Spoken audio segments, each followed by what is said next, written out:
Great. Now I feel like good. I like my two tones. Got a little white light here, a little warm light there. Sexy Two as Tones hell, was Rob. Two Tones was the original pitch for Two-Face as a villain in Batman, but they were like, it doesn't sound too scary. Two Two Tones. tones. He's like, He's just I have an harmonizing all the indoor time. voice and an outdoor voice. they call me two tones. Oh no, here comes two tones. Whoa, how does he do that? How do you do that? He's like one of those, That was one of those impressive. Gregorian two-tones. monks that can harmonize with himself. You know? Robbie Two He Tones. instead of flipping a coin, he flips like a bouncy ball with one of those swirly colors on it. Not really sure which. There's no side for it to land on. Anthony, if you hum like get it up in your nose, but then you also make a whistle so you can get a little air.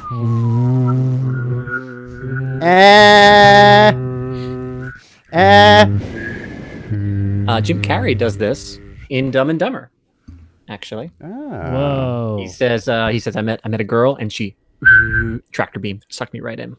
That's what he does. And that's why I first heard that sound, and I was like, oh my god, I gotta do that sound. This poster came into play. I did a show with the Sklar brothers, which was great. I had What? not done. Love the reading of Sklar. Yeah, Sklar what did- brothers. Sklar brothers. Yeah. Somebody just pull on your leg? On your wiener. Is one of them below you? Mention us. Mention us. Sklar brothers. Yes. Okay. Weird names. And so you hosted for the Sklar brothers? Hosted for the Sklar brothers, and that was like a childhood dream come true. I mean, like, Oh yeah, that they're was really one of my nice, right? first. Oh yeah, they were super kind, and it was just fun to see, because they were practicing something ahead of time. So if you remember, they used to have a TV show, where I forget the name of it, where they would look at sports clips on ESPN, and they would just make fun of Oh it. yeah. Yeah, remember and that. so that was a show that they did, and they have not been on the air in a long time. But they decided to pull a clip and do the same thing. And it was like a long, like 20-minute clip where it's Michael Jordan playing some exhibition game against Martin and Charlie Sheen. And it's just this really weird televised event. And so they pulled that clip and they were making fun of it. But they wanted to practice before the show. So it was just really cool to see the two of them working with the tech and just being like, okay, let's play this. And they're running through their jokes. And it was just so fun for me to watch, anybody just kind of run through okay, there we go. And they're like saying what jokes they're going to say, and they're kind of fiddling around with it. And then I got to watch them do it for their audience, which was really cool. That wasn't even the main story, but I was doing this show with them. Like I said, childhood dream come true. I mean, I think that their like Comedy Central Presents back in like '94 was like one of the best things I'd ever seen up to that point. So it was like, I remember also seeing them pretty young and being like, wow, these guys are so funny. And back at a point where I was like, most comedy is terrible. yeah, so definitely one of my comedy awakenings there. So that was really kind of cool to perform with them and meet them. So Alex Edelman was also on the show, and then Alex had this really long bit about how he went to a concert and it was just Jeff Daniels unplugged. And he's like, yeah, because my biggest complaint about Jeff Daniels' music career, it's too produced. Too plugged, So I'm glad I got to see him unplugged. And he just goes on. He goes to his website, shares the website screen, and he's like reading some of the stuff about the Jeff. And it's just so pretentious. He's like, I don't make music. I don't make hits. But if you want to know who I am, listen to this album. And so after he's done with that whole thing, I come back on to host, and I'm right behind this thing. I got a very similar setup, but it's just a little bit higher. And I said, give it up for Alex Edelman and Jeff Daniels, everybody. Jeff Daniels, right? And Alex came back on. He's like, what the fuck? You actually have a painting? I was like, I know, I got this. So that was just a fun thing that came up. Oh, that's cool. Jim Carrey also makes a sound that I made in Dumb and Dumber, but when I was trying to make the sound that you guys made, but at a different part. Oh, right. Is that when he want to hear the most annoying sound in the world? Yeah. And then Jim Carrey says one of the coolest things, which is Big gulp. All right. What was it? What's that part? Yeah, he just comes out of the convenience store. There's two extras just, sitting there, and he talks to the background actors like in the scene. He just walks out. He's like, big gulps, huh? All right. Well, see you later. Oh, yeah, that's what it was. Yeah, well, see you later. Yeah, that's it. Did you guys know that moment was improvised? I think did. they said that while they were talking about it. So probably, yeah. I think they said that he improvised it. But when they did were, Anthony but and did you- Rob, who were talking about this, did you say that it was improvised? I didn't say those words exactly. I did say that they were background actors, and he just started talking to them. So I heavily It's implied. implied. Yeah. It's I, implied. I didn't remember if we said it or not, but But, I knew that. Jared, it was. I didn't know that And you until had picked it Rob up. gave until Rob explained it. Wait, but did you know that was improvised? Actually, people I don't know have, that. and much to Rob's chagrin, I have never seen Dumb and Dumber, What? Wow. and much to Anthony's chagrin. Is it? Oh wait, I don't know if I've been chagrined, but I do know that you hate being told to watch movies. I believe is Where the, you don't is like the when law. people react like that. Well, Yes, think we all I hate don't like when people react like, oh, you haven't seen this. Rob, you talked it up like so much that I was like, okay, I should see this for Rob, and for that reason, I'm like, I should see this. But if it's just like a movie that doesn't have a special thing, but you just feel like most people have seen it, then it does bother me. But So also, you talked up BoJack Horseman a lot, and I watched like 4 seasons of it, and I was like, when does this get good? You're like, I don't know, I stopped watching it. I was like, what? You talked to me for hours about this show. You described entire episodes. I did do that. I did. I can't believe you guys didn't like it. I loved BoJack. I thought it was great. I watched the first season. I thought it was pretty all right. I loved It was BoJack. interesting. It just wasn't. I was like, I'm watching this because it's gonna get great, and then I was like, when does it like really really pick up? And Rob was like, I don't know. You know, one of the reasons I can't I got really you into watch- Rick and Morty, and you like You that? did get me into Rick and Morty, and I love Rick and Morty. I don't remember how I talked about BoJack Horseman. Unfortunately, I don't remember like if I was like, you have to watch this, or if I was just in a zone. So You I were telling me apologize if about I a missed my gist. moment specifically, and then in order to bring Okay. context in there, you had to basically describe. Oh, was it the episode where he was underwater and that thing? That's a great one. That was one of the episodes that you Okay. referenced, which was a really cool. Stylistically, it was a very cool episode. Do you guys know the ending theme song on BoJack Horseman? You've heard it, right? I've heard it. I don't remember it offhand. If you sing it, Yeah, I for me, wouldn't be I'd able to hum remember.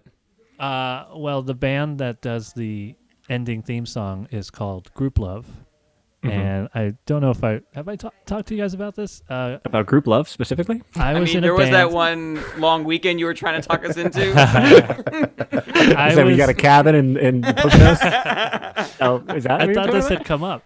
I used to be a drummer in a Oh, band. it came up. I played drums in quite a few bands, actually, but one of the bands was called Alok, and the singer of Alok is the singer for Group Love. And so he moved to L.A., and he started the band, which was called Group at first. And he was like, hey, you should, well, leading up to him moving to L.A., he's like, you should move to L.A. and start this new band, because Alok broke up suddenly. And I was like, nah.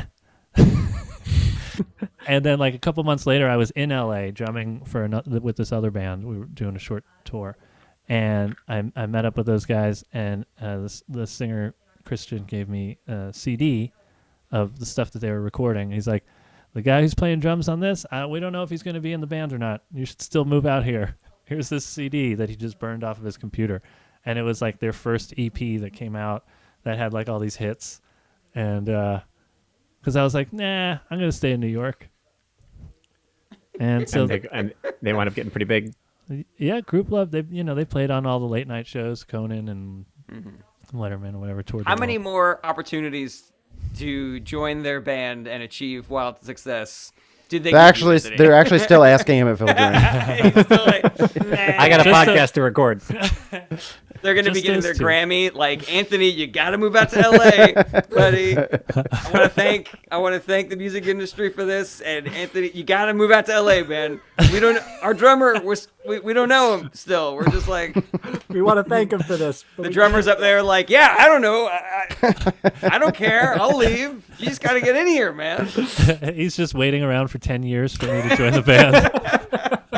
And then we finally does like, fantastic. I've been wanting to go home. But the hardest thing about, missing out on an opportunity like that is they started to take off right when I first started doing comedy.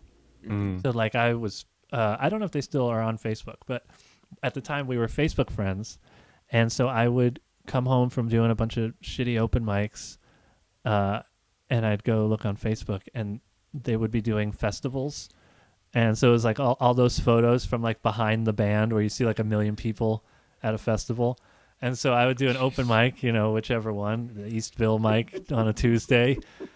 And I'd go home and that's what I would see. And I'd be like, oh yeah, that could have maybe been me. That's Is that why you started doing comedy? Because you're like, well, I'm doing something different anyways. That's fine. Well, actually, me starting comedy was kind of coincided with that band breaking up. I was in a few bands at the time, but that was like the band that was probably doing the best. Mm-hmm. And so that all of the bands that I was in kind of stopped playing. So I put some stuff on hold just to be in that band, and then then they broke up, and then I had these other projects that were like, I'd sort of given up already. So I was like, maybe I will try stand up. So it really was just this one guy who was probably a talented fellow who was trying to coax you to move out to LA and just follow him. So it wasn't as signed, sealed, delivered, right? I mean, it would have been kind of a crazy move. We were about to start working with this management company, which ended up being the people that he worked with. They wanted to work with him no matter what, but he wanted me and the bass player to move. So essentially it would have just been like the band changed their name. Oh, okay. Yeah. Because the guitar player quit, and then that's why we broke up. But then he wanted to keep playing with us and just, call it something else. Did the bass player go out? He did not. So it's Christian, and then Hannah, his girlfriend, or maybe wife now, I don't know, girlfriend at the time. She was like always around when we were doing stuff, but she didn't play in the other band. But yeah, so they're Well, I'm glad the world has your comedy, to be perfectly honest. So So that whole Our story, was it improvised? Yes. Well, see you later. I also have had a near collision with early band success when I was in high school. I played the bass. There was a young drummer who had a band. He's like, "We need a bassist, man. Would you be cool to join?" And I was in my pretentious music phase, and so I was listening to it. It sounded like, pop, contemporary 90s pop music, and I was just like, this is what I'm into, man. I like jazz and Motown. And Jared played stand-up bass in the orchestra. I don't know, just like Yeah.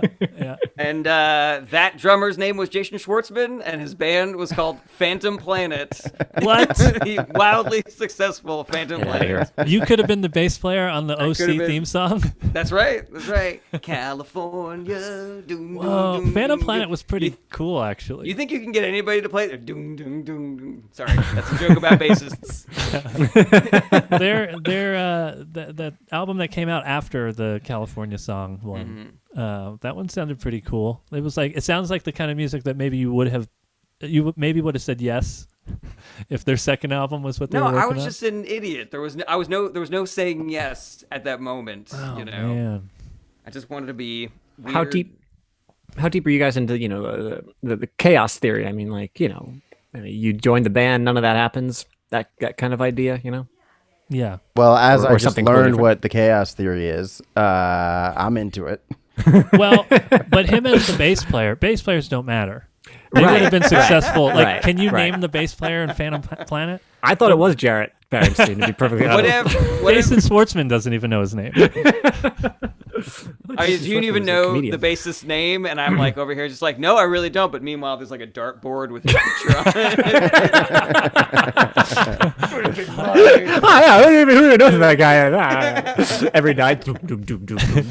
I definitely don't know where his apartment is, and I definitely don't have a little stakeout area set up with cameras. Oh god, it's You know, funny. just Do you waiting for keep him to in touch? slip up so I can sneak in there. You keep in touch with Jason Schwartzman? I don't. It's been so long, and he became successful doing movies and stuff, and he sort of like he just sort of like exited the high school. He would pop in every once in a while, but he was basically just like gone. But we were at one point because we were Also because he graduated. It's frowned upon if you keep It coming. was actually He really pops in weird once in a while. when he'd come back. That was actually more weird than when he would. He's in like physics class. leave. You're like, what are you doing here, man?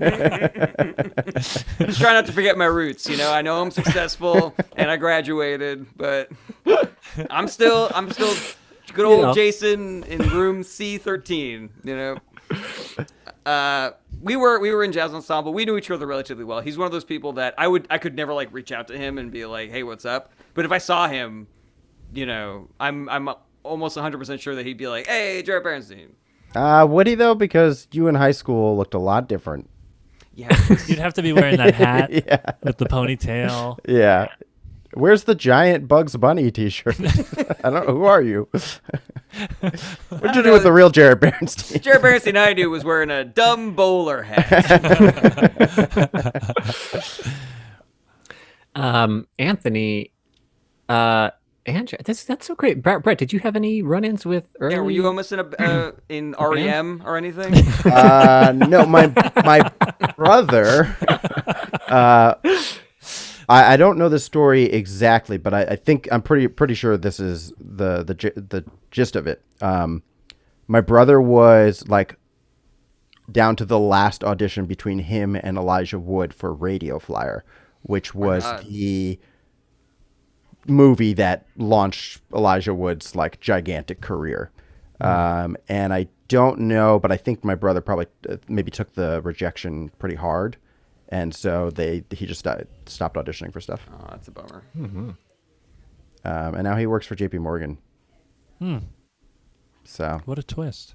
yeah. But I want to say, as far as the chaos theory, my mantra in terms of regrets is always, if I had done something differently, I'd be somebody else. So that is, I definitely believe in the chaos theory. You nailed it. The other part is that I have a lot of self-love, so I love myself, and so yeah, that's an important aspect of that. You guys remember that movie Mr. Destiny with Jim Belushi that explores this exact thing? He's like, what if I just hit that baseball in my high school game? I would have been a hero instead of a Oh yeah, great movie. of a disappointment. I don't know if it's a great movie, but Did he I liked it. get to As a redo it? kid. No, he basically meets like a mystical Michael Caine who basically just like flips a switch and is like, all right, now you're in your life if you had hit it. And was it much different? It was much different. It was better in a lot of ways. Like he was more successful. He had a different, hotter wife and stuff like that. But he realized like Yeah. he wasn't happy. His best friend wanted to was like really depressed, and he missed his best friend and stuff like that. And he was in the wrong social circles and stuff like that. What And a it's loser. that's where I learned my life philosophy. Was that movie? Mr. Destiny. I like that. Did you ever watch the Butterfly Effect? I did. Ashton Kutcher? I did not. I enjoyed that liked movie. it. I liked Despite I it. its liked it at flaws. the time. I haven't. It seen was since. flawed for It sure. was flawed, but it was still an enjoyable movie. What if it wasn't? That's a movie. That's a movie I want to see. Ashton, we got to remake Butterfly Effect. It's the Snyder cut. For a while, I would always try to make a thing where I would try to convince people that I didn't know the correct expression when you make an ass out of you and me. And so whenever I would say that, I would go, no, you assumed. And every time you assume, you make an ass out of yourself. But anyways, guys, we were having a great catch up here. But It we was got to so do a great. show. We Yeah. gotta Oh do a yeah, we have a show. We show have to to do. do this show. We I are do have one here. more joke, though. One more joke about Anthony. I'm so glad that Anthony has chosen to do comedy over playing drums. But I wonder if his drum playing was as esoteric and weird as his comedy is. And I really hope it'd be great if they're just like, why'd that kid replace a snare drum with temple blocks? I don't get what he's doing. He's like, hey man, he's doing something different. All right. There's Great. a There's a full-on drum set, but Anthony is playing the ground. I am What is he literally doing? I'm literally playing the ground right now. I was gonna you say hear he's like slapping two sandwiches together. You know? This guy's reinventing drumming. Okay, our order today is Anthony, Rob, Brett, and Jarrett. Collage solo. Anthony, Anthony, Rob, Brett, and Jarrett. Oh man. Anthony, I wanted to Rob, see Brett. how I could play this song with as fewest beats as possible. It's more about the beats you don't. Exactly. Okay. It would be funny if now my going into my turn, it's like, so dating, right? Men and women are different. What do you guys think? Is that anything? Sure wish airplane food was better. I have a couple of short, dumb ideas that I don't know if they're funny. It'd be weird if you were real confident about those after describing that as short and dumb. Short dumb ideas. Dumb ideas that are really good, and you guys are gonna love them. Blow your dicks off. So I wrote two versions of the same kind of joke, really. So I'll just tell you both of them, and you tell me what you think. We'll tell you which one's which. Yeah. Living in the moment is nostalgia for people who are too impatient to wait. I like it. And nostalgia is living in the moment for people who are always late. I like the I like first the first. version. Yeah. I would do fewer words though, so I think it would be nostalgia is living in the moment is nostalgia for impatient people. That feels a little bit more elegant to me. Living in the moment is nostalgia for people who are too impatient to wait. Right? That was the Yeah. original. Mm-hmm. It is longer, but there is a. It had a little flair to it that I, Yeah. Say the original version again. living in the moment is nostalgia for people who are too impatient to wait.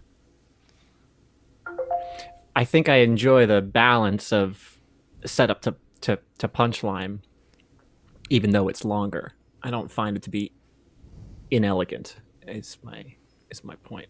And I'm not sure exactly why because I'm sure that I realized I could have made it a little shorter, but I think maybe it's one of these things where I just wanted to make it clear that if you wait, you can experience that at a later time. Sometimes I try to shorten these weird ideas, and then people are like, I don't know what you're talking about. Right, Like right. Brett. People. Yeah, people. But yeah, maybe I could change the wording. It's interesting though because on Twitter, so I tweeted both of these, and the second one did slightly better. But So what do you need us for? Well, If you're just tweeting these out and looking at your retweets and favorites, I mean, Our attitude towards Anthony's Twitter is the same attitude that we have towards Rob's other writing group. Why just ask Twitter? You know. but I also liked the first one more. yeah, do as impatient to wait is a perfect end word for a joke. It's quick. It's got a sharp consonant at the end.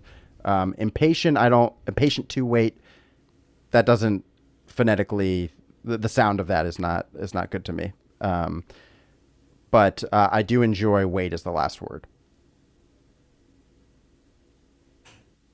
Well, I can see I'm outvoted here. I guess I'll leave. What was your version, Yeah. Jarrett? But we can come up with more reasons why we don't like your Yeah. suggestion. Wait, no, I want to hear. I want to hear. Yeah, I Jarrett's wanna again. Yeah, I want to hear a version. I think it was. Boo! I'm so bored. We're a bunch I'm of gonna do a impatient Snyder cut of Jarrett's version.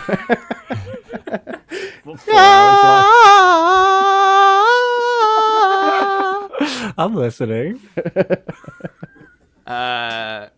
Living in the moment is nostalgia for impatient people. people. Yeah. Yeah, people is not a good punchline word for me. Yeah, maybe that was what it was. Was that people feels like a strange word to end on.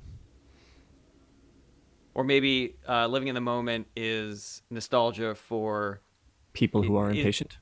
People who are Yeah, impatient. Yeah. could be that. It could be if you're People who impatient. can't wait. Oh People yeah. who can't wait is Living in the clean. moment is nostalgia for people who can't wait. Yeah. Oh. Yeah. Hey, that- we that did it, works. guys. That also works.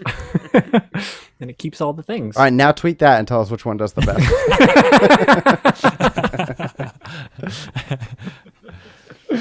That's funny. I like a tweet series where you are slowly crafting and getting the jokes shorter and better. That's kind of cool. I was actually going to say I don't know if you can go by how well it does on Twitter, because part of the reason I liked the second one was because I already heard the first one and I was like, oh, this is fun. He's like doing it again. Yeah, Oh, you didn't see I the mean, second one?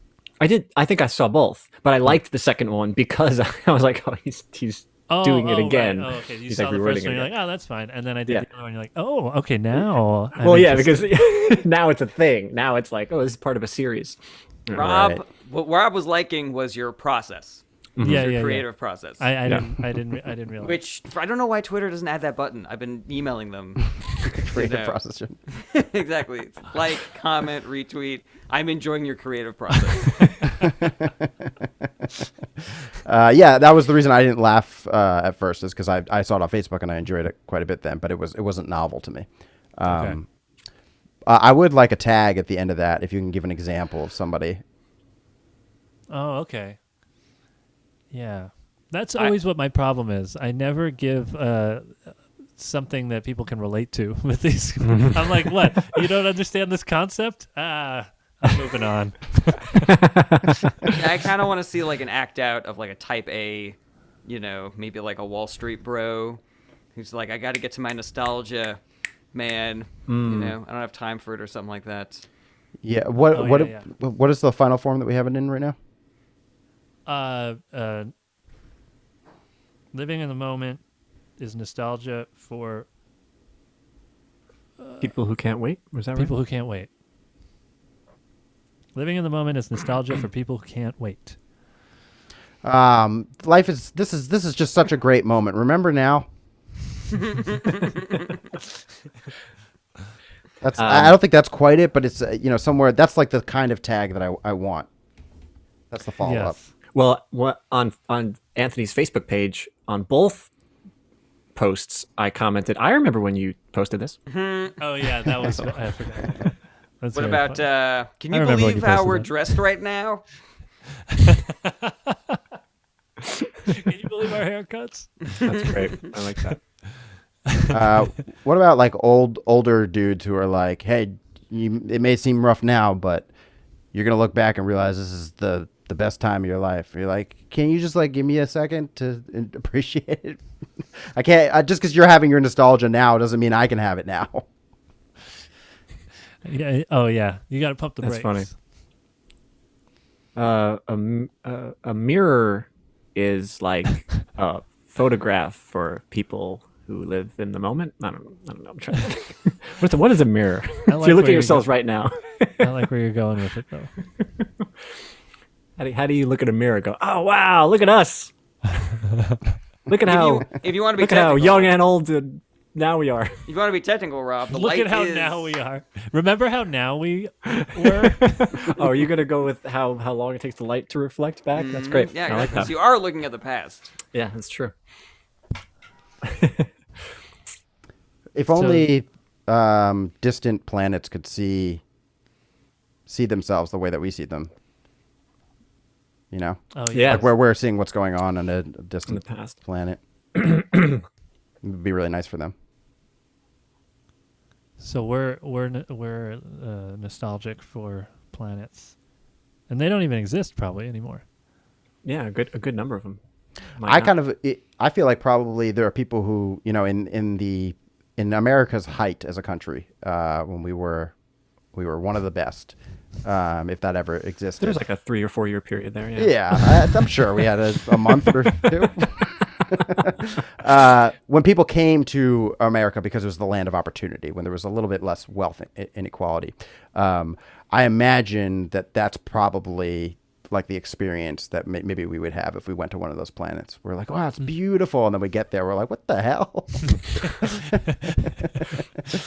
It's just lava everywhere. it was great until Jeff Bezos bought all of everything. Call him Jeff There- Bezos? There's a that Jeff how you Bezos say on it? every. Is it What do you say? Bezos? Is it Bezos? I think it's Bezos, yeah. Maybe I call him Bezos because I wish he would mind his beeswax. That could be it, Jarrett. We'll edit that out. Could you edit in me saying that a bunch of times? In Jarrett's defense, he didn't want it to come out of his mouth as it was coming out of his mouth. You could see that. Facts. Accurate. You guys remember the time that Jarrett said that joke? And correct me if I'm wrong, but it feels like you did launch into that sentence without an exit strategy. No, Maybe I knew- call him Bezos, and I was like, he doesn't have an end to this No, I sentence. did. I don't think. I did, but I wasn't sure if it made sense even as I was like, I could say beeswax. Does that make... And as I was saying it, I was still trying to figure out if it was going to be well received or mocked. And I was correct. I've got it. Okay. Well, I call him Jeff Bezos on that planet because that planet is run by bees. Jeff Bezos. That's why we want to go there because they're bees. They still have They're bees. just Oh yeah, we don't have that. Ours are anymore. going extinct. This is not so much a joke idea, but I just think it's kind of a cool concept. Like the way that people can be obsessed with nostalgia, the way that people can be so focused on their past or the country's past or whatever. If there was a way for us to instantaneously jump, millions of light years away, you could theoretically look into a telescope and see the old version of Earth that you are obsessed with, And in a potential sci-fi universe, like that could be a thing that would happen. You could look know. back, but you would have to be. You can be. But could you be there, or you're No. just looking at it? No, you need to teleport. You would see yourself. You would see yourself living, What if you had a friend on a really distant planet and they had a really powerful telescope and they could tell you like, oh, who really shot JFK and stuff like that? That would be cool. Information cannot be shared. I mean, if we're going to get into the physics of this, you could see things, but our nows are not the same as their nows. So it's physically impossible for me to hear this guy, but I could still be friends with him. That's where you take issue with with us relaying data. Well, yeah, just because you're a different time than another person doesn't mean you can't be friends with them. Because you can't communicate That's with them in any racism, way. you can admire him from afar by looking at, because he's a million years old and he's dead now, but you can look at him and go, But you're "Oh, that's looking cool." at our light particles that are currently traveling to you. Now, if you're both are able to live for millions of years, I'm fine with that, because then you can potentially look at him as a baby, and then if you live for a very long time, he could potentially also look at you at a younger age. Yeah, haven't you ever seen a baby and be like, I really want to be friends with this baby. This baby looks cool as shit. I don't want to communicate with the baby. I'm Not saying yet. that we can look at a planet as it was a million years ago, and that planet can look at us as we were a million years ago. So the only thing that would have to happen is you'd have to be able to live, both of you'd have to live long enough for you to have a mutual respect and admiration for each other, though you will never, you could meet, you could actually physically meet, but you would not be able to influence each other's. Which I will argue is there's some, if you can exchange information in some way, there are ways to create kinship and friendship. I was playing Apex Legends and my teammate did not speak any English except for when our other teammate ran off in a really, really intense time and got himself killed and he went stupid. That was the only English he spoke. But then at the end, it was down to me and one other guy out of 60 players, and I ran out of ammo, and I just started punching him, and I got the win just like barely, by just the tiniest hair, and the ridiculous way in which I won. Me and the guy who only spoke Spanish just started laughing together. Even though we hadn't spoken the whole time, really, and it was like a nice connection, even though we couldn't really, communicate. I think that that's awesome. Einstein talked about that in his unified theory, how About Apex Legends is where the intersection of large systems and small systems can communicate their different physical elements. I'm just Okay. I'm What if there was in a science Quiet, fiction Anthony. situation? Anthony, are you? I gave a long pause. I was. I'll let you finish the thought. What if there was, in a science fiction situation, a way to communicate faster than light could travel? Well, well, then there's a lot of rules that go out the window. If there's faster than light travel, time travel is possible. What's it called? Causation goes out the window because it's impossible to know if event A caused event B or if event B caused event A, which is kind of tough. So having So my friend killed JFK. right, having an upper limit trying to the to figure out. speed by which any information could travel actually does set some pretty good rules. The only reason I was taking issue with that one particular thing is because the idea that you and your friend could live for billions of years, possible. I'm not going to say it's impossible in the laws of physics. And the idea that you guys could eventually travel to each other one day and meet up, totally possible. And the idea that you could have super powerful telescopes and see how each other behaved in the past, okay, not outside the realm of possible physics, just outside the realm of current technology. However, as far as we're aware, we cannot travel faster than the speed of light, and we cannot affect the past based on that. So that was the only rule I was setting. And I'm just wondering if all of this stuff should go in the beginning or end of my joke. I knew it. I knew it. If you could end that with wait,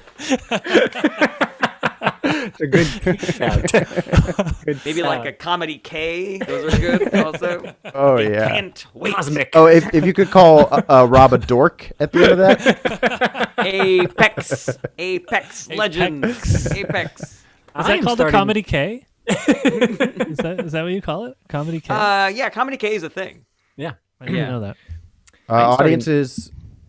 No, go ahead, Rob. Do the bit. Oh, I'll tell the actual thing. I'm starting to get nostalgic for helping Anthony with his jokes. If we were on a planet, if we were on the moon, we could definitely look through a telescope and see when Anthony started his joke.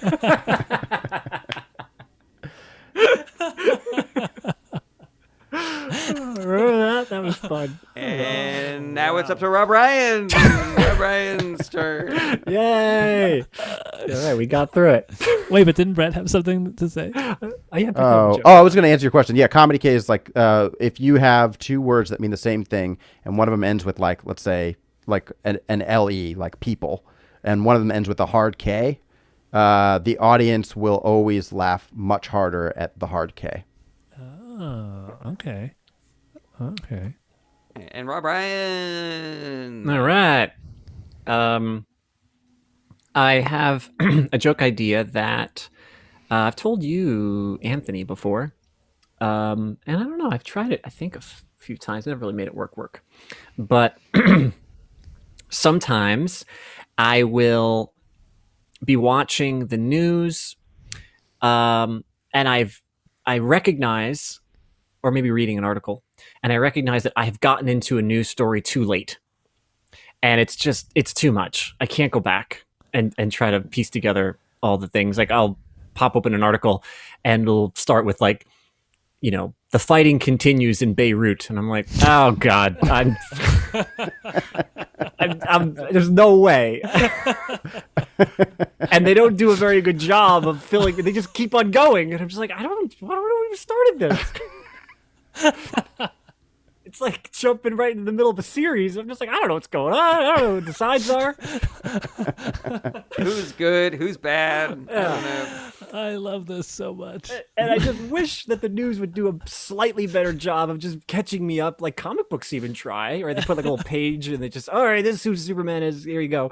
So just do that, like I just want like a previously on the news, just one little, just previously on the news, and then a couple of flashes to get me back up to current speed. I think that'd be really fun. It'd be fun to clip together too. You show a bunch of things, and then you have like one little clip of Osama bin Laden, and you're like, is Osama in this episode of the news? Is he coming back? This is cool. I have to watch. I gotta watch it now. That's most of it. I feel like a lot of it will just like, if you can just keep going back, you have to go back farther and farther until like we're in like, some kind of the roots of the Palestinian-Israeli conflict. Previously on the news, 1908.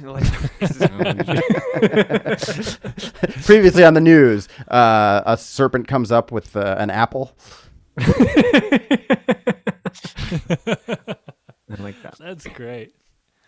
But shows do that. Like sometimes Breaking Bad would go like so far into the past. Yeah, that like it was season one, they pull a clip from.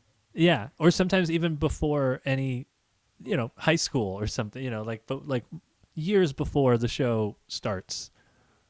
Like a real flashback, but they're doing it in the. Yeah. I noticed them doing that on Game of Thrones. It was really weird. It was like it seemed like audience members were a little confused as to how something transpired. And then on the previously on, they edited in such a way to like point out like, oh, this was important. And you're like, I think it was that important. Like, you're making it important now. They did that on the last season, I remember. On the second to last season of that, my dad, in like just a guy who he can't follow a show, 3 episodes ago if it's been more than a week, so he's like totally losing track of somebody. Has not watched one episode of Game of Thrones. I think me, my brother, and my sister were watching like second to last season, big finale episode. Daenerys comes in on a dragon, and my dad walks in and goes, "Oh, is she the good guy?" Dad, no, we're not doing this. Oh, that's really funny.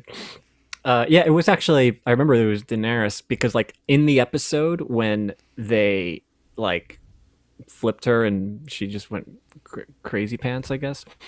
In the like previously on, they like stitched together every little potential mention of maybe why a Targaryen would go crazy. And I'm watching it, I was like, it's pretty weak. They were really like, Targaryens are bad sometimes. They're like, oh yeah. Remember in season 2 I said that once, and I was like, I don't think this episode's going to be very good.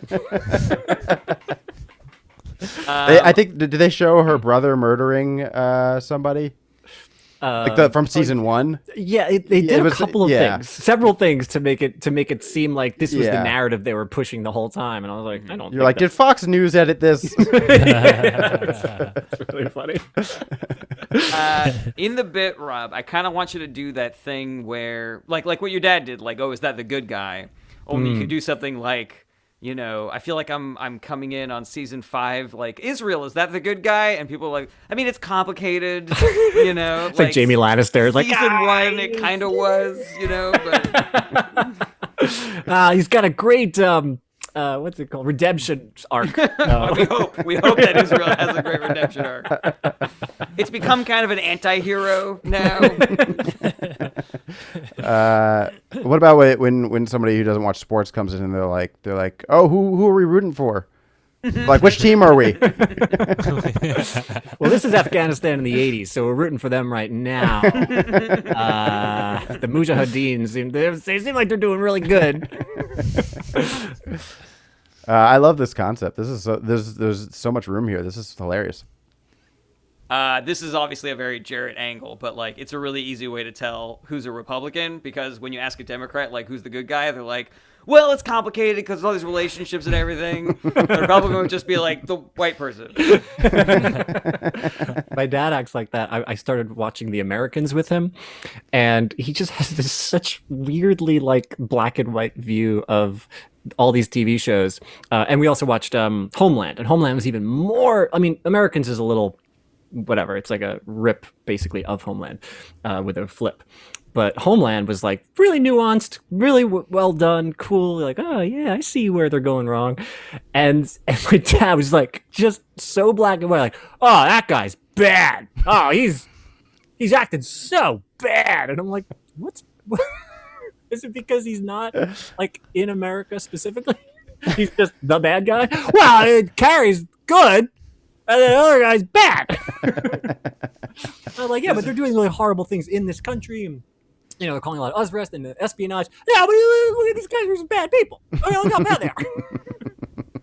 This reminds me of my mom and my dad both got called in for jury duty around the same time. Mm-hmm. And my dad has always been like very big on like, I remember hearing my dad talk about this before, where he's like, I feel like I'd be a really good juror because, I really believe in objectivity, like blah, blah, blah.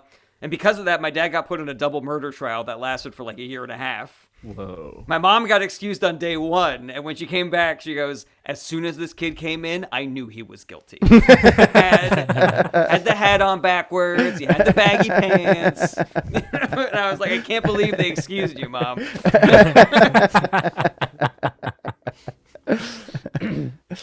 Wow, that is really funny. I was gonna say before that, based on Rob and Brett, it seems like having a dad is real weird. Honestly, I don't know if it's for me. Like there's some potential there, Anthony. I don't know how much you talk about your dad on stage, but that's pretty funny. Is Something that like that. because it is a little weird that there's like this future version of you that just is so lame. I don't want to know. Well, they weren't always lame. They That's just the get lame. Slowly Yes. turned into it. Yeah. But do you want to know how you're going to be lame? I want to know how I'm gonna not be lame by seeing how it's happening to them. Yeah. It remains to be seen. Yeah. We are just inextricably on a path towards that, or not. Yeah. I mean, it may be something that's completely out of our control. We might be doing this podcast like, I had a roast beef sandwich today. We've gone from making fun of talking about lunch to that's the only thing that we talk about now. Brett's trying to tell a joke. Just tell us about the pastrami sandwich. Hey, we meet for Thursday at 4 for bridge. Welcome to Is This a Pastrami Sandwich?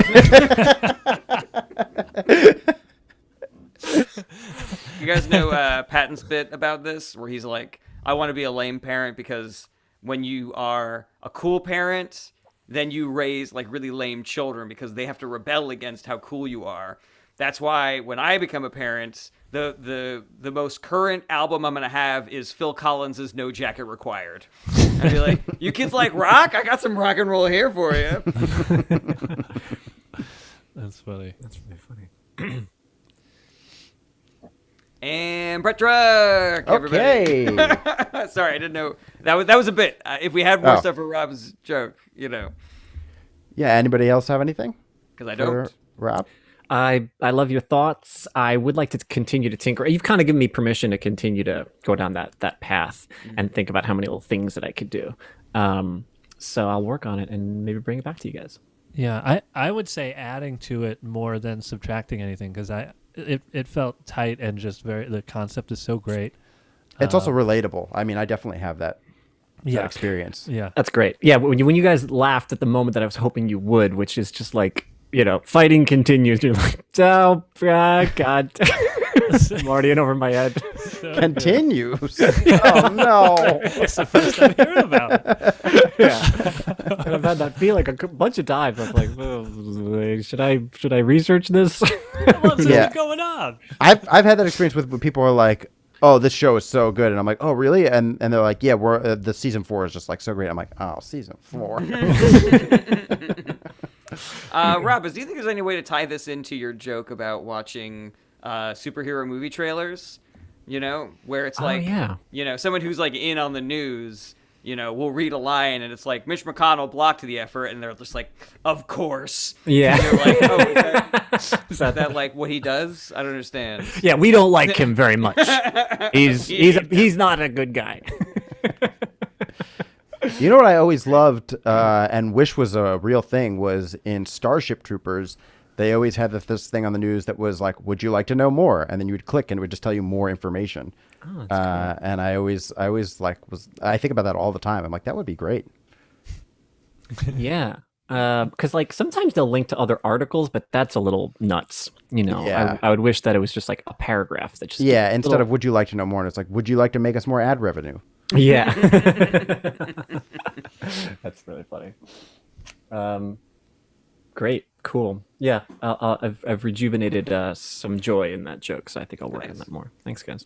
There may be something with that in a recap of like a small joke about having to skip an ad. Oh, I I missed that. There may be some kind of ad joke in there. If they were to have a recap on the news, maybe if you were to in some way add like a little skip an ad thing. I don't know. Okay. There maybe it's somewhere in there. There's a room for an ad joke. Oh yeah, Not as it doesn't feed into the meat of the joke, but just as a little addition. But do you specify that it's when you're reading an article?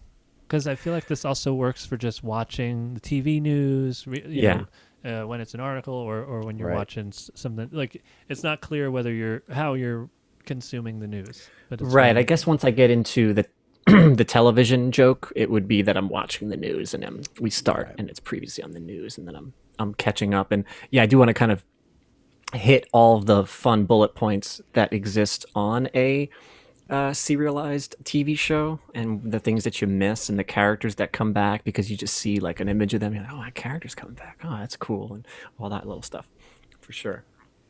Yeah. So I guess at that point it'd be watching the news. Awesome. All right.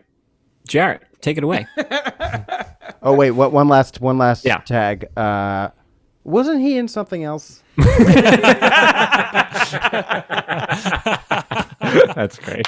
Where do I know him from? He there was a whole- bombed the UN. No, that's not it. No, that's definitely. There was a whole government shutdown spin-off that they did, and he was heavily involved in that. I think it was Mean Girls. Yeah. I think that's where. Yeah, it was Mean Girls. That's right. I mean, that's sort of a reference for the super fans, you know? Didn't I see him on The Apprentice? Yes, that's right.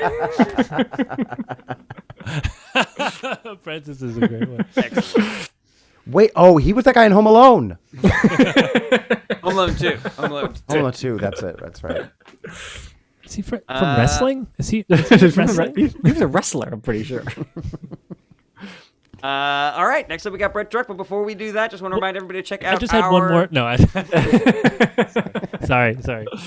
I remind everybody to check out our Patreon. We got a lot of cool exclusive comments, a lot of exclusive content on there. We also got some new Patreon benefits like discounts to live shows and cool merch that's going to be coming out soon. So check that out, patreon.com/ITApod. And now, Brett Druck. Again, I had all that time. And still nothing.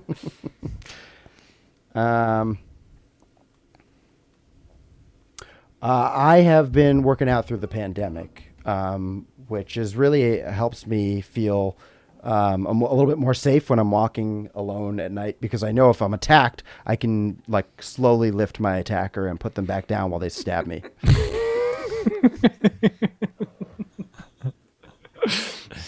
I love that. That's great.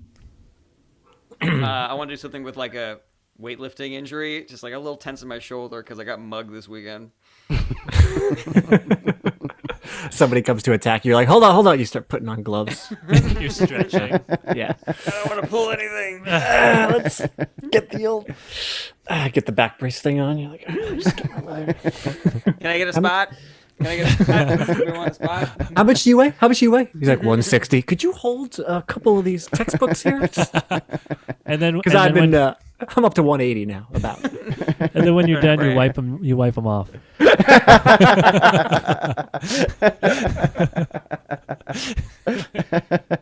Someone comes up to the same person who's mugging you. It's like, are you in the middle of a set right now? Are you done with him? I got like one more set. Just two more stabs. Can I jump in? Three. He's almost got all my money. Okay. Maybe that's how I get out of the mugging, is like somebody comes over, they're like, you're doing that all wrong. Here, let me show you. That's how you save a girl from getting mugged. Gotta keep You walk back over to the straight. girl, you're like, hold on, let me show you. Is there room in this universe for a personal trainer, like somebody who tries to sell you on lifting the robber better? But it costs Yeah. more money, and you're not sure. You lose more money than if you had just given the robber your wallet if you sign up for the personal trainer. And they sell it to you as a package, right? Is that how they do it? It's like a year I of think they do. year of classes or something. Yeah. They give you a free gym bag. All I got was this lousy T-shirt. I do always enjoy the out of shape personal trainers, which is just like, it's like, listen, I know how to do this properly, but I don't. I do not want to. Oh, so you have a membership at Planet Fitness? I know how to do all these workouts, but I'm just really not motivated. Oh, well, I'm a life coach, so why don't we do like a... Barter System. I like that joke a lot, Brett. I think it's really funny. The one tag I had is, which is Okay, are we all ready? Do you want to go on to Jared? Unless you guys got something else. Okay, good. Yeah. Didn't realize that my bit had hit a sensitive spot there, Rob. I just thought that would also be funny. We're 3 like minutes it. in. I like it. Rob, is there anything wrong with the bit from a physics standpoint? You lift him up, you put him down. If you lifted him up into a wormhole that placed him on a planet that was a million light years away, would he still be able to get his reps in? As long as entropy continues to increase throughout, that's fine. That's the second law of thermodynamics that Anthony taught us. If you want to do this right, okay? And that's the first law of thermodynamics, or Law 1, as he calls it. And if you're confused about what we're talking about, this is a reference to Patreon Dumb and episode Dumber that we have. This is a reference to a Patreon app, guys. Brett, what was the tag you were saying? You're saying Yeah, like, join you our know, Patreon, tag. guys. So I Find I have- exclusive comments. There are exclusive comments on the Patreon, all right? true. There are. that's true. Holy shit, you're ripping into Jared today. The tag that I had, which is kind of an offshoot of another joke, which I'd be happy to kind of steal its essence for this joke if it worked, was like, oh yeah, I'm talking about gains, baby. This knife in my side, that's a gain. That's one gain right there. Bleeding everywhere. Gains, man, gains. I mean, it would sort of be like losing weight, maybe, but that's not really the goal of like heavy lifting, I guess. Yeah, no, you wanna put on muscle, but in this case, I'm putting on knife. Metal in your body. Maybe there's something with muscle, metal. Are those stretch marks? Ah, they're stab wounds. You're getting so cut.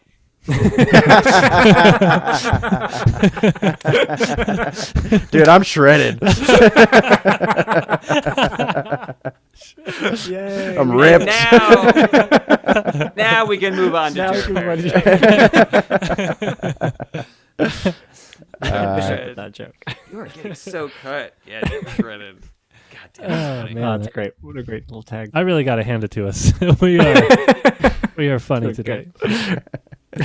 Yeah, if you guys have anything else, otherwise we can move on to old Jer Bear. Are you sure we only did 5 minutes of your stuff? We're getting perfect. really efficient.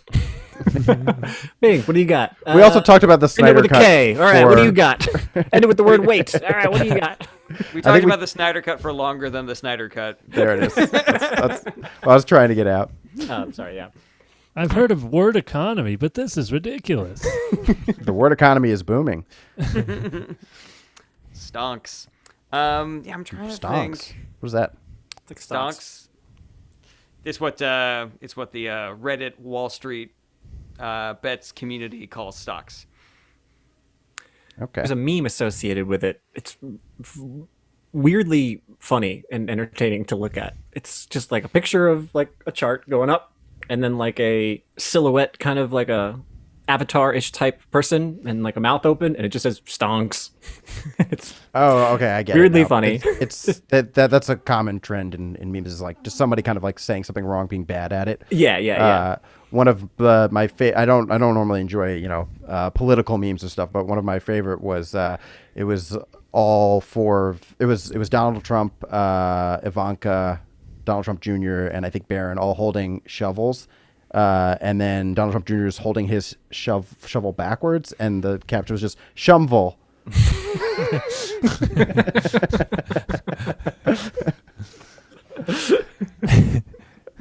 That's great. You holding it from the spade part? He was, yeah, like the handle was down. Like they were all doing it normally, and Oh, he had that's the handle. funny. I think it was photoshopped. I don't think it was real, but it still was great. Very rarely is a meme funny by just having it described to you. Yeah. And this one is. Shumble.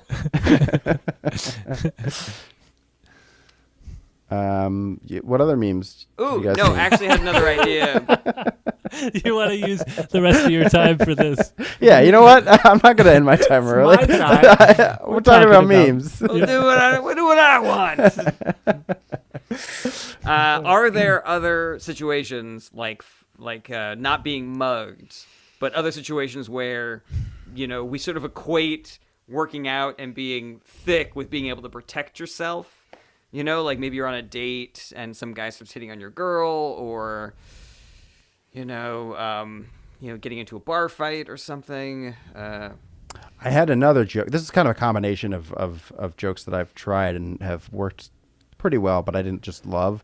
One of my other jokes was I did gymnastics for 5 years, competitive gymnastics until I was 14, and so it's incredible Because it that's when makes you. Frisbee took over.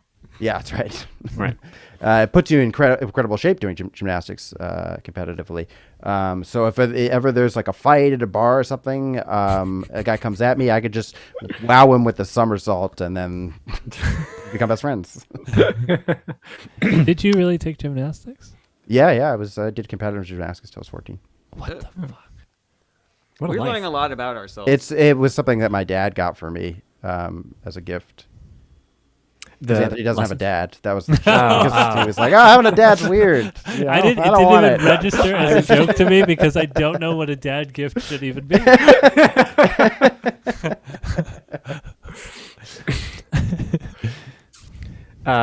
If it makes you feel any better, if I told my dad about your dad, he'd probably be like, "That sounds like a bad guy. He sounds bad." Are you talking about my dad or Anthony's dad? Anthony's dad. Oh, okay, yeah. That made more sense. But for a second, I was like, is he talking about my dad? Because it's really easy to make Rob's dad think somebody's a bad guy. You can't really call him if being a dad was a college class, he would just get an incomplete. So it's hard to say if he's. I feel like he did give it the old college try. I think he put in like 4 years, and then he was like, And then he dropped out. I graduated. Oh man, he was That one is credit really good. short. Wow, that's good. Holy shit. Is that about the time frame? I feel like it's Yeah, it was 4. roughly right. Yeah. You. It's great because I feel like I have more notes about material about my dad being dead than whatever I brought up today about nostalgia. It's like, yeah, that's pretty good. Well, we You have could the probably whole take thing it. with the planet. But I have some substantial notes about funny dead dad things. I like Just- the old college try. Oh, it's classic. Love that. Well, that'll do it for Anthony. Now it's Rob. Time's an illusion. Should we move on, boys? I'm ready to move Yeah. on if you guys ready to move are on. ready to move on. Yeah. I'm ready to move on. All right. All right. So here's what I got. My fiance makes me watch a lot of murder documentaries, and I saw this one where they're investigating a missing woman, and the second the husband opens his mouth, everybody's like, "Oh, he definitely killed his wife." Okay, case closed. He did it. Don't worry, sir. We're gonna find your wife. Alexa, order body bags. But here's the crazy thing: is that the detectives know instantly that this guy did it. But they want to string him along to get information, so they have to pretend to continue solving the crime around him. They have to pretend like they don't know this guy killed his wife and search the house for evidence. Like, did your wife have any mob ties? Any mob ties on your wife? Any powerful enemies that might have broken in here? Maybe a gangland slaying? You think this might have been a gang thing? And then they don't even ask him until hours later about his involvement, just because they're like, okay, listen here. One last question, just for the paper pushers upstairs. You're a good guy. Just I don't want to get in trouble. Okay, I have to ask: did you kill your wife? And then there's like this one part. I don't know if it would fit earlier or it'd fit afterwards. Just be like, honestly, based on all these murder documentaries, it really seems like men are the most dangerous thing that women can. I don't think women should be with men. We're so dangerous. Women, the best that you can hope for being with a man is that he kills someone for you. Oh, that's All right. that's good. That's what I got. What do you guys think? It's great. There's a lot there in a few different directions. The first funny point is the Alexa order the body bags. I feel like you can go a little further with that. How does it go right now? Let's see here. The second the husband opens his mouth, everybody's like, he definitely killed his wife. Okay, case closed. He did it. Oh, don't worry, sir. We're going to find your wife. Alexa, order body bags. Oh yeah, I feel like I want to see the detective like trying to play it cool, but like a little giddy there a little bit more. Can I see an example? Like, what are you thinking of? Where he's kind of like I can't, but I do want to see that play out a little bit more. I feel like that avenue is not completely closed before you move on to the next point. Would he order the body bags through? Like, isn't that somebody's job? That he'll just be like, yeah, I know. Grab the body bag. Like he just calls out to somebody. Hey, Aaron, can you order some more body bags? You're definitely gonna need them. Yeah, Alexa is not something that they have at the police station. You're right. You're right. I was confused. Is the body bag for the dead wife? No, it's because they're gonna use a body bag, so they're gonna need more body bags. They're at least using one more, so maybe they need more. Is basically what I'm saying. And then the body bag guy is like, we're gonna need some backup. I don't know. I guess I got a little confused. I laughed because I recognized the structure of it, but then the words themselves actually threw me because I was like, wait, the body. So the wife is presumed missing, but they know she's dead. Yeah. But then they also know know the to find her and then use her body for a body bag, which would require them to order more body bags. Like that's the last body bag. They're waiting till they use it to order more. What I'm saying is, if they're going to call for something. Even though body bag is a very funny word. Can you make sure that we have a body bag in the car? Yeah, something like that. Although the idea of it's somebody's job to order the body bags, and they're like, I don't know why it always has to be me. I'm not gonna order. They're like, I'm gonna wait and see what happens. And then they run out of body bags. And I just love the concept. Working at a maybe restaurant. he's hoping that he didn't do it because he forgot to order body bags. He's like, I don't know. This guy seems like a good guy. Missing person. Sure, I'm sure she'll be back soon. We really should put up some flyers, I think, instead of going down the body bag route. I wasn't sure right off the top of the joke where you were going with it because I wasn't because I wanted to know what actually was this guy guilty, and I don't think until like throughout the entire joke you don't say for sure like it turned out he did it. Like there was part of me that kept being like, oh, is it going to turn out that he didn't do it? This is going to be a joke about how we just assume all men are guilty or something like that. So I would kind of like some finality at some point in the joke as to what actually happens. Yeah. Okay, I'll work on that. I was also thinking about the giddy angle that you were talking about. Like maybe the cop is saying something like, it's like, oh, sweet, we're going to have another solved one by the end of the day. That's great. Or, oh, sweet, no, we're not going to have to order Chinese food and work through the night or something. Oh, yeah. Oh, I'm clocking out early tonight. Hey, honey, I'm definitely going to be able to make your friend's baby shower.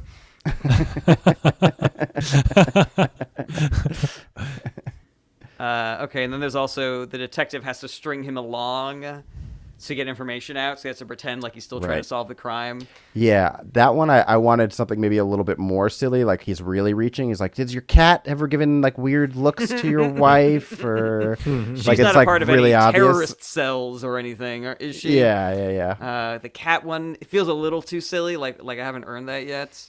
Let's see here.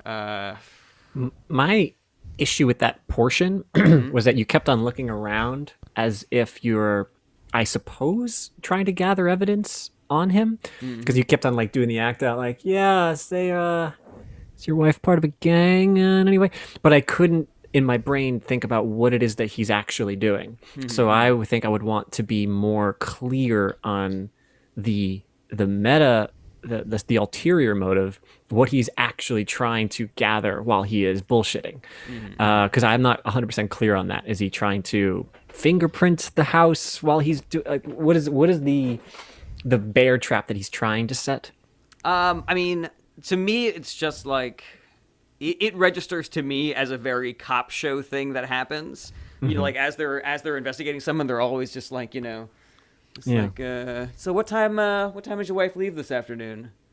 You know, and there's like always kind of like checking everything in. If that doesn't read, then I'm happy to try to find a different way to do that act out.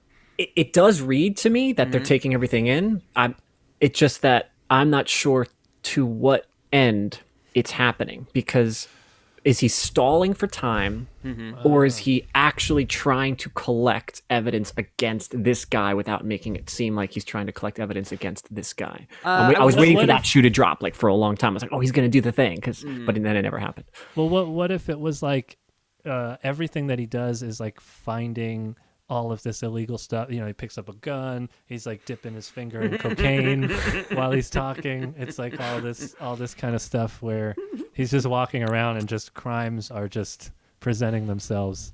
And he's like, yeah, probably nothing to worry about here. No, probably nothing here, but yeah, you know, I actually wouldn't mind being walked along with that. It's like, was your wife, you know, he has to pretend like he doesn't already know that it's him while he's collecting evidence in the house, you know, or something. He's like, was your wife involved in any gangs here or whatever? Was that a bag of lime? Or, is it, I don't, you know, meanwhile, looks out the windows, you know. Really long receipt from Home Depot. That's interesting. But what I'm more concerned about is must have been rope day at the rodeo. You have a lot of broken vases. That's an interesting style choice. Modern art these days. Yeah, you know, women in their interior decorating. Listen, I get it, buddy. I do kind of like that, the playing it up of the buddy thing. Like, yeah, buddy, yeah, for sure. But we got to find that missing wife. You know, let's find your wife, pal. She's probably out buying more guns. It looks like all these. Or she's buying bullets for all these guns. Looks like you guys are out. Did she say she was going to come spackle all these bullet holes in the walls? She's about that. We're gonna have her back as fresh as those graves dug in the backyard. That's excellent. That's excellent. Oh God, that's good. That is. And do you like? I'm trying to. I don't know where I can fit in that he like definitely did it. Maybe when I'm like describing it initially. I think all of that will make it pretty clear. Okay. If you went down that avenue, Okay. I think it would do it. But yeah, if you wanted to in the beginning, you'd be like, just so you know, he definitely did do it. And you could tell as soon as he opened his mouth, everyone was like, he did it. We're watching the documentary. We're like, he did it. The cops in the room are like, he did it. Even he is kind of like, oh my God, I'm really fucking it up here. They're shooting a documentary and everything. The crew doesn't spend this much time with the guy who didn't do it, right? I hope this is Amanda Knox situation. He's like texting his girlfriend at the time. It's like, I don't think I'm going to be able to make dinner. This is not looking great for me. He just thinks the documentary is trying to be very thorough. And what do you guys think really about? talking to everybody here. What do you guys think about that last part? Because I feel like there needs to be something at the very, very end where it's like, they don't even ask him if he did it until hours later. Like, okay, well, there's one last box on the form that I gotta fill out, and it's just for the paper pushes upstairs. You know, I know you're a good guy. So yeah, I have to ask, did you kill your wife? Yeah, for that, to me, you're asking a question. I want to hear the answer. Oh, to me, it was enough that it ended there. Did you kill your wife? Yeah. Yeah, and then I mean, there's like obviously like he could be like, yeah, no, something like that, or Right. or maybe he's so confident that he's joking around with them. He's like, you got me. or maybe Guilty as charged. Maybe he just does like a very like I'm trying to pass a lie detector moment where it's like, did you kill your wife? No. All right, perfect, sweet. Well, then, you can go home. We're gonna have a couple cops follow you just for safety, just to make sure nothing. Whoever took your wife might come back for you. You know. What if he's like, oh, okay, so you just have to ask me out of obligation, so I don't really have to answer. Like he's just kind of like, he's like, so did you kill your wife? He's like, oh yeah, of course you have to ask that. So I can go now, right? That's excellent. I love that. I love that. Yep. Just as soon as you answer this one last question here, that one that I asked you. Yeah, I get it. You got to ask that. Do I get my parking validated in here or something? So, what is the overarching point of the joke that these guys that the way the detectives operate is that they have to tiptoe around, or they tiptoe around in such a obvious way to you, the audience, and that you find that funny? No, just that I think it's funny that you the smart thing to do as a police officer is not to be like, I think you did it, you're under arrest, and then start collecting evidence. It's to sort of like stretch the process out, ask a lot of questions that you know are not important at all, about the mob ties, about, do you have any friends who are in ISIS, Yeah. any foreign nationals in your immediate friendship circle, Right. stuff like that. I guess for me, the ending of just the question of did you kill the wife, I know that you're presenting it in like they don't even ask until the end, but it seems to me to be more of a punch, or there's finality to it when after this whole thing happens, and you can spread it out for as long as you want. This could have been over multiple interviews over several weeks. And then at the very end, they finally go like, it's just, the guys upstairs, they have to do this. You're arrested for the murder of your wife, and, you're the prime suspect, and we're going to keep you. You're a flight risk, so you're not going to get bail. And you're like, oh, God. You're like, yeah. But did you look into the gangs thing? So what if it was like, did you kill your wife? And he's like, no. And he's like, okay, great. So, the next part is we put you in handcuffs because you're under arrest. That's really That's funny. really funny. I don't know why this is completely You have the right to absurd roof? and ridiculous, but I'm imagining these cops just all of a sudden going, oh yeah, one other thing. Live from New York, it's Saturday night. I don't know if that fits anywhere. It doesn't, but I It's like very it. funny. It's funny. It's very Just funny. love- It never fits anywhere in the Saturday Night Live, so it fits everywhere. It'd be weird if it fit in this joke since it fits nowhere else.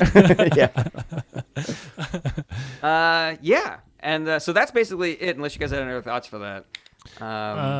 The only thing that I thought of that I didn't like, it wasn't that I didn't like it. It's just that you had like one or two lines where you were talking about how men are the most important thing The it's most just that- dangerous thing for women. Yeah, and just that concept was like that was a Louis C.K.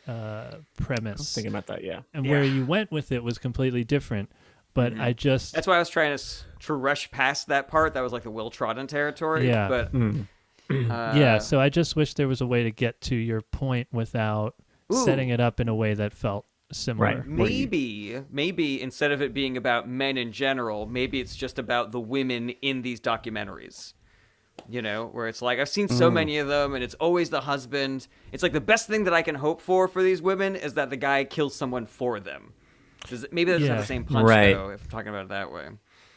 But I think to me that felt better just because it didn't remind me of Louis anything C.K. has else. a joke just like it. Yeah. Yeah. Because then as soon as you said it, I was like, is he just going to do the joke? Does he not know the Yeah, joke? yeah.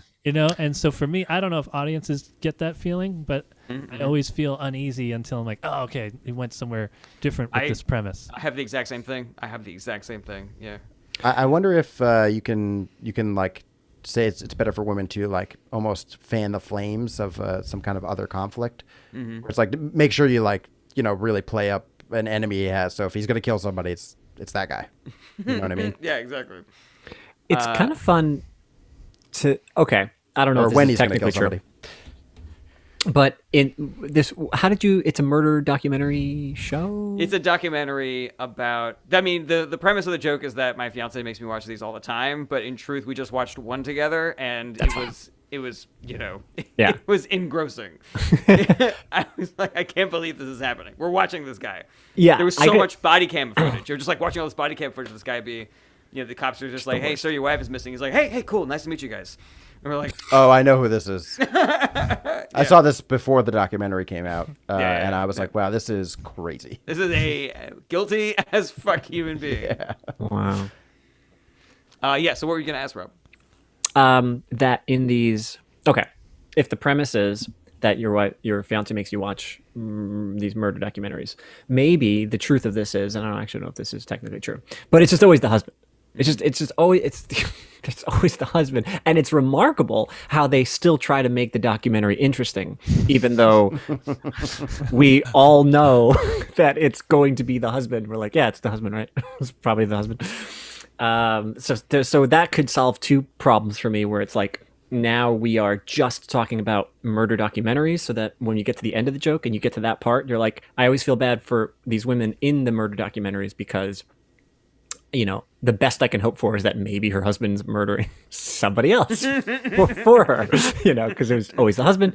And then it also sets the tone right for the beginning part of it being like, this is the premise of it. It's the fact that I know it's the husband, but the show. So maybe you could say that the show has to make it seem like maybe it's not the husband. Even the cops have to like. Even the cops act like the detectives are like, eh, maybe it's something else. Maybe it's Chechnyan separatists. We don't know. Maybe they show a crazy Targaryen. I guess, yeah, that's a really smart idea. That's going to take me a little while to unpack and see if I can write it all around that. But I did also want to tell you guys this real part of it, which was that the thing that was blowing my mind was how bad this guy was at it. Because at one point they're like, you know, at one point they're like actually doing the interrogation part where they're like, listen, man, we just have to ask, you know, you used to be fat, you're really fit now. When guys get fit, maybe sometimes they get a girlfriend. Wife doesn't fit into the picture, so... You know, and he's like, I've never cheated on my wife. I've never cheated on my wife. And so I'm watching this going like, okay, well, there's got to be some other reason that he murdered his wife then, because this would be a really easy thing for them to find out. And it would be really dumb of him to lie about it. So I'm watching this documentary like, man, I wonder what the reason's going to be. And then like 20 minutes later, they're like interviewing some woman and they're like, and then you had a sexual relationship with him. And she's like, yes. And I'm on the couch going, what? I think I saw this one. He did have it? And I'm not so surprised, like, obviously that's what happened. Like, he had a mistress, and he killed his wife so he could be with his mistress, but I'm just like, but then why would he lie about it? It's the most easily fact-checked thing. I mean, also, do, you know? why wouldn't you just talk to your wife? What do you mean? Instead of murdering her. Yeah. It's Instead like of asking her for it. really passive-aggressive. Probably the most passive-aggressive way to get out of an uncomfortable conversation. Oh god. Yeah. One of the best Inside Amy Schumer sketches, for my money, was like a male like group therapy session, and all the guys were just talking about their marital problems. But every guy, after talking about their marital problems, was like, so I guess I'll just murder her, I guess. I mean, I don't know. And they're like, whoa, no, you don't have to do it. Well, there's this other girl that I like, so I think I might kill my wife and then just marry the other girl. Like, that's not... This is really funny. Yeah, that's great. One thing I want to say is eventually they'll have to change the genre of murder mysteries to murders of women who have never seen murder mysteries. Because the women who funny. have are really smart and they don't get murdered. Yeah, they know that their husband's going to try and kill them. So Yeah, exactly. But They maybe do all the right things. maybe that's one of the reasons why some women watch these things, so that they learn 100%. what Yeah, to it look is. for. It is a completely unconscious reaction to the constant danger that women are in. yeah. Always. But you learn psychology, not even just from the documentaries. Even if you watch like Law and Order or Criminal Minds, they throw in a lot of real psychological things that you can pick up on and apply to. You know, it's almost like taking a course. You learn so much about that kind of stuff. That's why I always watch documentaries on turning down women. It's kind of unconscious. There's one other thing I wanted to say about this murder documentary that I can't remember what it was, but I was just... Oh, here it is. Tell me if you guys relate to this also. So I'm watching this guy, watching this interview footage and body cam footage and security camera footage of this guy, and he's taking a lie detector test, and he's like denying, you know?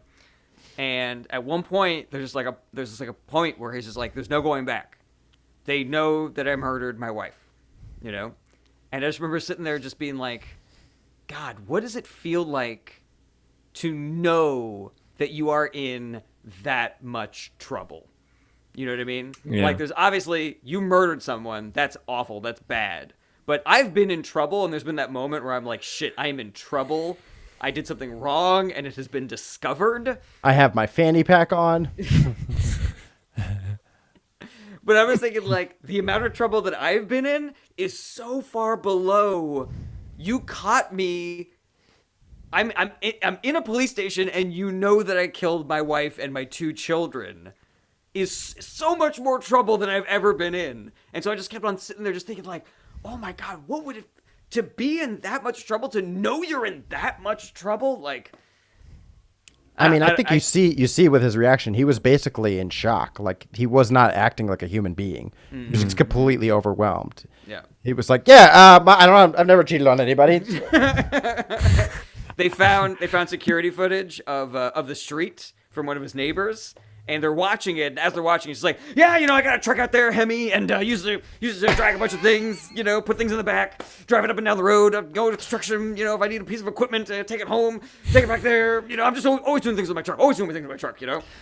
I'm not laughing at the situation. I'm just laughing at the enjoyable discomfort of this person who's done something so terrible. It's like, to know that he's in that much anxiety is very funny to me.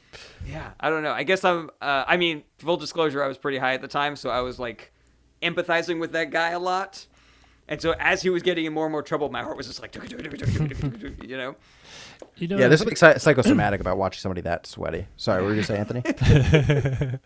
I was gonna say this feels like a concept that would have benefited from like, like if this was an episode where we had a woman as a guest. I think that this joke would benefit from some... We did have a woman as a guest. Not... I mean, we edited her out because she wasn't making good jokes. And the jokes was the problem because, I think she went to her friend's house. That's probably what happened, actually. I think she was going to her friends afterwards. And then Lee decided to draw her, but the lady had to go. And the pictures aren't there anymore because she burned them. Yeah, we don't know what happened. What, did I say something wrong? Did I say something, what do you call it? This is a sincere ask because Anthony brought up the fact that we didn't have a woman. No, just because we're just a bunch of dudes, we're going to always relate to like what it might feel like to be the husband or like, it would be interesting for you to run this by some women and try to get, some more perspective on. Well, I did tell Kirsten that that was one of the sensations I was feeling. I was just like, and it just blows my mind, like the idea of like just being in that much trouble. And she was like, that is psychotic that you're thinking about, oh, if I did that, I would be in trouble. Like that's the bad part. That's the worst part about it. And where's Kirsten now? She went to her mom's. Mind if I give her a call? The mother, I mean? Yeah, do it. I hope Is she involved in any gang activity or? Her mom was a drug mule for a little while. Oh, a drug mule, yeah. That's a pretty dangerous job.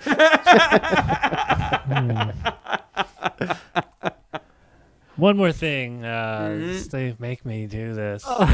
We just end every episode of the podcast with this question. It's like inside the actor's studio. What if you met God? Type thing. Oh yeah, okay. Yeah. Mm-hmm. Like, what's the hardest I've ever laughed, and yep, things like that. So Peter just a curse formality. Mm-hmm. Did you kill your fiance, Kirsten? Oh, no. That's great. That's good. Woo, what a relief. Live from New York, it's Saturday night.